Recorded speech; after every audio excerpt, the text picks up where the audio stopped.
வச்சுக்கவா உன்னை மட்டும் நெஞ்சுக்குள்ள, சத்தியமா நெஞ்சுக்குள்ள ஒண்ணும் இல்ல. வச்சுக்கவா உன்னை மட்டும் நெஞ்சுக்குள்ள, சத்தியமா நெஞ்சுக்குள்ள ஒண்ணும் இல்ல. வாவ்! Super, super ma'am. ரொம்ப அழகா பாடியிருந்தீங்க ma'am. Super, super. I think அந்த இடத்துக்கே போயிட்டீங்க அப்படின்னு நெனைக்கிறேன். You are feeling that right now. ஆமா, ரைட் நவ் நான் அங்கதான் இருக்கேன். ஏன்னா அந்த செட்ல நிறைய விஷயம் நடந்தது. நான் பார்த்ததே கிடையாது. இவ்ளோ டெலிவிஷன் எல்லாம் வச்சு அவ்ளோ பிரமாதமா ஷூட்டிங் எல்லாம் பண்ணி, ஆனா அந்த ஷூட்டிங்ல வந்து நான் ஒரு இன்சிடென்ட், ஃபன்னி இன்சிடென்ட் உங்ககிட்ட நான் சொல்லித்தான் ஆகணும். அது என்ன ஃபன்னி இன்சிடென்ட்னா, ரஜினி சாரும் நானும் நாங்க 2 பேரும் we were wearing costumes with these little lights. காஸ்டியூம்ல லைட்ஸ் ஃபிட் பண்ணிருந்தாங்க.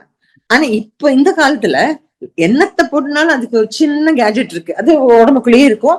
You don't have to worry. ஆனா அந்த காலத்துல இந்த காஸ்டியூம்க்கு வழியே இல்லை. அது எப்படி பண்ணுனா, ட்ரெஸ் போட்டுட்டு உள்ளாரையில இருந்து ஒரு வயர் போயிட்டு இருந்தது. ஆடும்போதே wire, wire, proper electric wire, சின்ன சின்ன bulbs, and it was connected to something. Sir also, I also. மாண்புமிகு முதலமைச்சர் அவர்கள் அறிவிப்பு 1.31 கோடி கலைஞர் மகளிர் உரிமை திட்ட பயனாளிகளுக்கு ரூபாய் 5000.